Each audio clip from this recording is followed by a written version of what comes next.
Yo, what's up, Jeff? Thanks so much to Premier Guitar for letting myself, Jeff Gorman, and my good friend Devon Gilfillian come on and talk about how we fell in love with these beautiful instruments, the electric guitar. We have a brand new song out called Freedom, and that is how we have become really good friends and collaborators over the last year. But we thought it'd be fun to just kind of provide you with a little bit of the big picture backstory for what it was like for us coming up and falling in love with the guitar. So Devin, let's hear it. How old were you when you became a guitar fanatic? Who was it that was speaking to you, and what was that like for you? Yeah, I was 14 when I fell in love with guitar. I had my buddy Steve Kennedy. He played guitar. I had just gone to the movies and seen School of Rock. And, Classic. And I was like, you know what? Like, let me see what this guitar thing's all about. Like, I was really ignorant and didn't know much about guitar. I sang and played music, but so I finally persuaded my dad to get me. He got me a acoustic electric Ibanez Cutaway. That was my first guitar, and it's a nice starting point. Yeah. So I had to get some blisters on the fingers. That's right. I had to work up the action was high. I had to get it work it out. But the first song I learned how to play was Under the Bridge by the Red Hot Chili Peppers, and my dad, I brought the song home to my dad, and he was like, oh, this guitar, this sounds like Jimi Hendrix, like John Frusciante, the guitar player for Chili Peppers. Oh, he sounds like Jimi Hendrix. And I was like, oh, who's that? And that, my dad slapped me in the head with a greatest hits CD, basically. Oh yeah.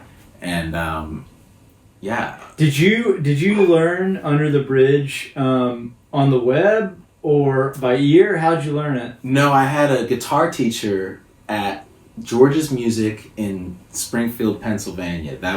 I started taking lessons at 14. Yeah. My dad got me lessons at this place, George's Music, and I had a guitar teacher named BJ, actually, which is pretty unfortunate, but he was great, and he taught me Under the Bridge, and then that led me to discover Jimi Hendrix. Do you remember how to play Under the Bridge? Oh man, you're gonna put me on the spot. Here we go. It's something like. It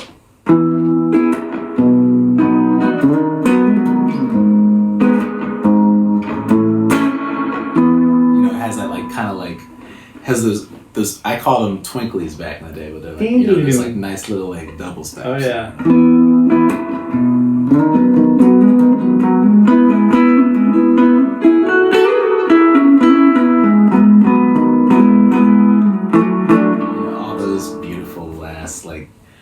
And so then what came up for you getting into Hendrix from there? Like, you listened to it was probably, I don't know if it was Are You Experienced or Greatest Hits or whatever, but did you say it was Little Wing? Was that? Definitely, like, I definitely went through, like, the first CD I got was, like, this Greatest Hits CD, but as I immediately got everything from Jimi, and then, Axis Bold as Love, once I discovered that album, Little Wing was on there, and that was just the most beautiful, intricate guitar work that I've ever heard in my life. And so that was where all those twinklies, and I call them twinklies, they're double stops, but because that.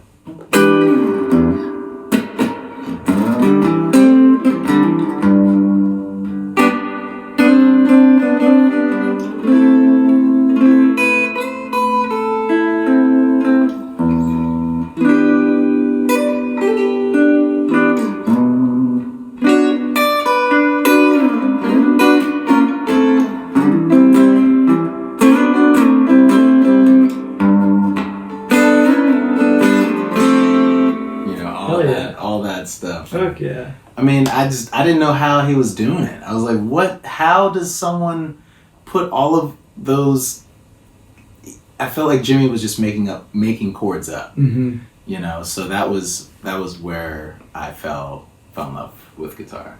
There you go. Yeah. Dig it, man. Yeah. Right So on. so how about you? How old were you when you fell in love with We actually haven't talked about this a lot. You know this about me, but I come from a drummer's family. Yeah. And so my grandfather was a jazz drummer in the military. My uncle is the drummer for the Black Crowes. That's right. Yeah. And then both of my brothers are drummers, and I was a drummer for a long time. And I was playing in all these bands in middle school. So I was 12 or 13. Not all these bands. A few guys in the neighborhood that we'd get together. Yeah. Hitting the middle school clubs. Yeah, exactly. Yeah, getting my name out there as a middle school drummer. But we'd get together and play music, and we played tons of jam stuff. And I just got to this point where I wanted to start kind of writing and getting ideas out. And I love the drums, and I'm really I approach a lot of things very rhythmically. But to be able to, I don't know, start to write our own tunes, I was like, I need to learn how to play guitar. Yeah. And so my good friend John Rambo taught me a few basic chords, and it's like, this is early internet, like tab websites are exploding, and so it was kind of an easy time to really start to, if you knew a few chords and you loved music, you could sit in your basement all day and learn tunes, and that's what I started doing. And I really, really fell in love very early on with Neil Young. I'm a huge Neil Young fan. There was a particular day I remember learning Down by the River, and looking at these tab websites and going through, and just there was something about learning that song and his style, this sort of almost even kind of clunky sort of way of kind of picking, and it's electric and it's rock, but it's got this Americana clunkiness to it that really resonated with my playing. Would you show me? Yes, I would. But actually, the thing is that the tune that really opened it up for me, I loved Down by the River. Down by the River was cool. But then in Neil's catalog, learning Cinnamon Girl was really great, because for the first time I got exposed to more of an open tuning, double drop D. Yeah. And the guitar just became massive for me from there. And so that's what I'm in right now. You got it. That silver sax is a bass with no bow. Drummer relaxes and waits between shows.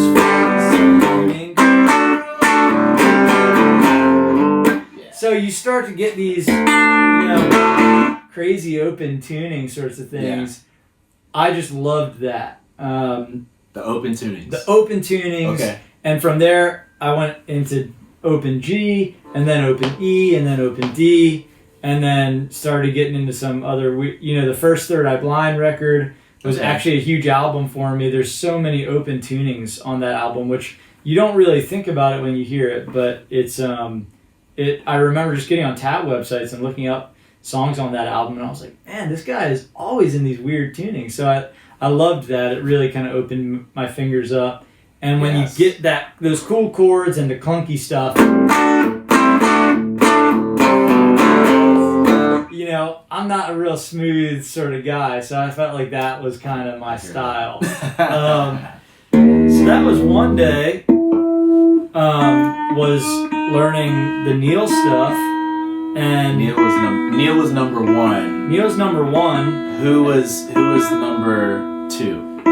My uncle got me huge into the Beatles, and I just devoured their whole discography. And it was still early internet on tab websites, and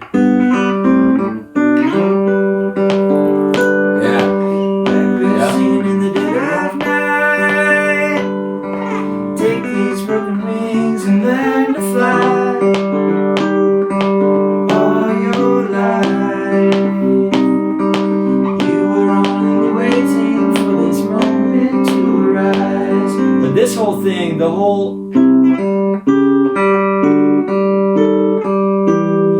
I remember remember seeing those numbers on the Tab website and just being like, it just was, my fingers hadn't moved that far. Yeah. And I don't know how you make that sound so pretty. That's ridiculous. I just loved that, and I loved the White Album as a whole, as disjointed and weird as it was. And so for me, those two songs, Neil and Blackbird, just kind of coming together as a 13-year-old kid on the internet and just feeling like anything was possible if I got on 911tabs.com or whatever. Yeah. Like, it was just like, I'm good to go. Guitar is it. This is all I want to do. So that was kind of, fast forward 15 years, and here we are sitting on Jake, my bandmate's red couch, and jamming out together. It's crazy, man. Yeah. It's crazy. Dude, the fact that we play guitar for a living is pretty nuts, too. Yeah. So. I'm very thankful. But that's all there is to it. Thank you, Premier Guitar, for having us and letting us share a little bit about some of our heroes and our love for the guitar. Hope you enjoy the new tune we just put out. Thank you, guys. Thank you. Thank you, Premier Guitar.